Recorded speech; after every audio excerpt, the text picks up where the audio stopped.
बिस्मिल्लाहिर्रहमानिर्रहीम। अस्सलाम वालेकुम।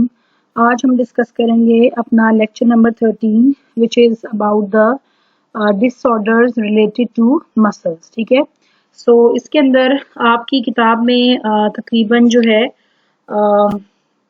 3 डिसऑर्डर्स जो हैं वो दिए गए हैं। ठीक है, मसल फटीग है, टेटनी है और क्रैम्प। और टेटनस भी एक डिसऑर्डर यहाँ मेंशन है लेकिन येलो बॉक्स में मेंशन है और उसकी डिटेल हम येलो बॉक्स में ही डिस्कस करेंगे। बेसिक उन्होंने यहाँ पे 3 ही डिस्कस किए। ठीक है, सो सबसे पहला जो हमारा जो एक सिचुएशन कह लें, क्योंकि ये पर्टिकुलर डिसऑर्डर तो नहीं है, डिजीज तो नहीं है, बट एक सिचुएशन हो जाती है मसल के साथ, और वो क्या है जी? It is a state of physiological inability to contract the muscle. ठीक है, सो मसल फटीग एक ऐसी स्टेट है जिसमें जो मसल है वो कॉन्ट्रैक्ट होने से जो है वो होने के काबिल नहीं रहता, और इसकी बहुत सारी जो है वो मतलब उसकी पूरा प्रोसेस है वजूहात का, जिसकी वजह से ये काम होता है। पहली बात तो ये कि मसल की स्टिफनेस कह लें या जो कॉन्ट्रैक्शन नहीं हो पाती, ये इस वजह से होता है कि एटीपी जो है ये जो है वो यहाँ पे अवेलेबल नहीं होता। ठीक है, और एटीपी अवेलेबल क्यों नहीं होता? उसकी वजह ये है कि बहुत ज़्यादा अगर फिजिकल वर्कआउट किया जाए और बहुत ज़्यादा जो है वो स्ट्रेनस एक्सरसाइज की जाए, स्प्रिंटिंग, रनिंग, तो उससे क्या होता है कि हमारे जो हमारे मस्कुलर सिस्टम है, स्केलेटल मसल्स का जो सिस्टम है, वो जो है शिफ्ट हो जाता है from aerobic respiration to anaerobic respiration. And उसकी शिफ्टिंग से क्या नुकसान होता है कि ज़ाहिर है हम एनारोबिक रिस्पायरेशन के अगर प्रोसेस को देखें तो उसमें जो है वो ऑक्सीजन इस्तेमाल नहीं होती, तो उसके बनने वाली जो प्रोडक्ट है उसमें भी एटीपी कम बनती है और उसमें लैक्टिक एसिड की एक्यूमुलेशन हो जाती है। लैक्टिक एसिड की एक्यूमुलेशन से नुकसान क्या होता है मजीद के पीएच का जो बैलेंस है, आयनिक बैलेंस है हमारे मसल्स में, वो ख़राब हो जाता है, जिसकी वजह से हमारे मसल्स में एक पेन की सिचुएशन जो है वो कॉज होती है, और जो है वो ये एक्सट्रीम फटीग की सिचुएशन कॉज होती है, और due to the lack of glucose. यानी ग्लूकोज तो उस वक्त ज़्यादा हाइड्रोलाइज उस तरीके से नहीं हो के, मतलब कि एटीपी प्रॉपर तो नहीं देता, लैक्टिक एसिड में कन्वर्जन दे देता है।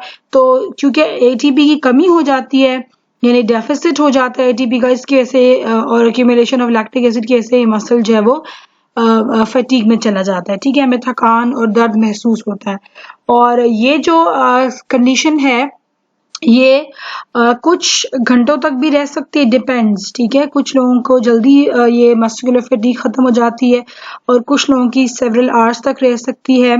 It depends on the muscular exercise जो की गई है। ठीक है, अच्छा, उसके बाद जब मसल बिल्कुल अपनी ओरिजिनल हालत पे वापस आता है, यानी दोबारा जब ऑक्सीजन की सप्लाई बहाल होती है, तो एनारोबिक से एरोबिकल जो रिस्पायरेशन उसमें शिफ्टिंग होती है, तो फिर क्या होता है कि ये लैक्टिक एसिड दोबारा से कन्वर्ट होता है इनटू कार्बोहाइड्रेट यानी ग्लूकोज में, फिर दोबारा वो हाइड्रोलाइज होता है, और फिर जो एटीपी निकलती है, प्रॉपर मस्कुलर कॉन्ट्रैक्शन फिर वहां पे होता है। ठीक है, फिर मसल फटीग आस्ते आस्ते खत्म हो जाती है। ठीक है, ये तो हो गई एक सिचुएशन। दूसरा जो है डिसऑर्डर जो है muscular disorder, that is the tetany, and this is caused by the low level of calcium in the blood. ठीक है, and low level of calcium in blood के लिए हम एक टर्म पढ़ते हैं, that is hypocalcaemia. Hypo means below, calcaemia calcium के लिए इस्तेमाल होता है। So hypocalcaemia is the situation which is actually the low calcium level in the blood, और इससे लो कैल्शियम लेवल की का नुकसान क्या होता है? अगर इसकी थोड़ी सी हम हिस्ट्री देखें तो जो हमारा कैल्शियम लेवल है, it is very important for the for muscular contraction, because the protein troponin it binds the calcium and then the muscular contraction occurs. यानी कैल्शियम की बाइंडिंग की वजह से क्या होता है कि ट्रोपोनिन थोड़ा सा मूव करता है, उसकी वजह से ट्रोपोमाइसिन डिस्प्लेस होता है, उसकी वजह से एक्टिन की वो साइड एक्सपोज हो जाती है जहाँ पे माइसिन हेड ने जुड़ना होता है, तब हमारा मसल जो है वो कॉन्ट्रैक्ट होता है। अच्छा, अब इसमें क्या होता है टेटनी में कि चूंकि कैल्शियम जो है ये थोड़ा सा लो होता है, लिहाजा हमारे पास चंद एक ट्रोपोनिन जो है वो बाइंड हो जाते हैं, लेकिन बहुत सारे ट्रोपोनिन ऐसे हैं जो बाइंडिंग जिनमें कैल्शियम की नहीं होती। अब सार्कोमेयर यूनिट का कुछ हिस्सा ऐसा होता है जो कॉन्ट्रैक्शन में जा रहा होता है, कुछ नहीं, तो उसका नतीजा क्या होता है कि मस्कुलर स्पैजम्स होने लग जाते हैं, यानी झटके से पड़ने लग जाते हैं, कन्वर्जन्स होती है, मसल ट्विचिंग स्टार्ट जाती है। और ये स्पैजम जो है अगर लैरिंक्स में या जो हमारा ये रिस्पायरेटरी सिस्टम है यहाँ पे अगर हो तो फिर ये हमारा रिस्पायरेटरी के हमारा ट्रेकिया बड़ा ही डेलिकेट एंड फ्रेजाइल पोर्शन है, तो अगर ये स्पैजम्स हमें यहाँ पे हो तो फिर क्या होता है कि ये डेथ भी कॉज कर सकते हैं। ठीक है, सो एक दौरा सा पड़ता है, यानी स्पैजम यानी एक दौरा सा पड़ता है झटकों का, जिसकी वजह से जो है वो क्योंकि कैल्शियम के बाइंड ना होने की वजह से मसल कॉन्ट्रैक्ट नहीं करता, यानी प्रॉपर जो एक बैलेंस होता है कैल्शियम का वो खराब होता है, जिसके से जो सेंसेशंस हैं या एक्साइटेबिलिटी ऑफ न्यूरॉन्स हैं, इम्पल्सेस वो खराब होती हैं, वो कभी आती है इम्पल्स कभी नहीं, तो इस इम्बैलेंस ऑफ इम्पल्सेस की वजह से एक इम्बैलेंस क्रिएट होता है जो कॉन्ट्रैक्शन और रिलैक्सेशन के अंदर। ठीक है जी, एंड लास्ट जो हमारा थर्ड जो डिसऑर्डर है that is the cramp. And cramp जो है ये भी टाइटेनिक कॉन्ट्रैक्शंस को कहते हैं पूरे मसल की, लेकिन इसके जो थोड़े से इसकी जो कॉजेज हैं वो थोड़ी सी डिफरेंट है। बाकी ये भी कुछ सेकंड्स का भी हो सकता है क्रैम्प, जो मसल में पड़ता है, दर्द होता है, सीवियर पेन होता है, और ये भी सेवरल आवर्स यानी चंद घंटों का भी हो सकता है, और मसल बिल्कुल स्टिफ हो जाता है, टॉट एंड पेनफुल यानी बिल्कुल स्टिफ, और बहुत ज्यादा दर्द इसमें महसूस होता है। खास तौर पे ये हिप मसल और थाई मसल में बहुत ज्यादा होता है, रात के वक्त में ज्यादा होता है, और आफ्टर एक्सरसाइज बहुत ज्यादा होता है।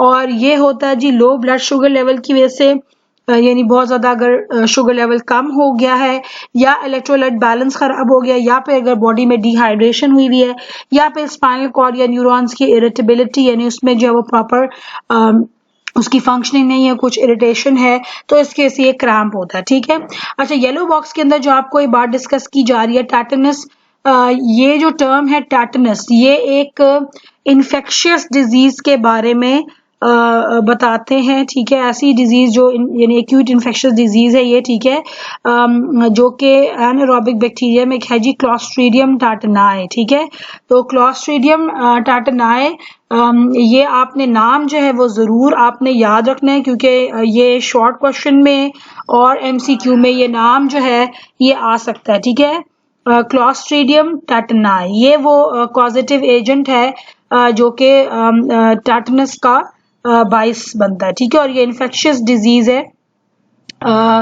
ठीक है, और इसमें क्या होता है, इसमें भी स्पैजम्स होते हैं। ठीक है, और यानी आप कह लें कि एक शॉर्ट टर्म या एक पीरियड ऑफ टाइम का ये इन्फेक्शियस डिजीज होता है, लेकिन बहरहाल इसमें भी पेनफुल कंडीशन आती है, मसल्स के अंदर स्पैजम्स होते हैं, और इसका जो प्रोसेस है ये बड़ा ग्रेजुअल सा है, यानी शुरू के अंदर क्या होता है कि जॉज की स्टिफनेस होती है, देन आपका यानी हमारा जो अपर पार्ट है वो पहले आस्ता आस्ता जो है वो उसमें स्टिफनेस और स्पैजम्स आते हैं, फिर आस्ता आस्ता जॉज की स्टिफनेस के बाद नेक के मसल्स की स्टिफनेस आती है, जॉ लॉक हो जाता है, उसमें रिजिडिटी आ जाती है, एंड देन ये फिर थोरैक्स की तरफ चलता है, एंड देन ट्रंक, और फिर लिम्स की तरफ चलता है।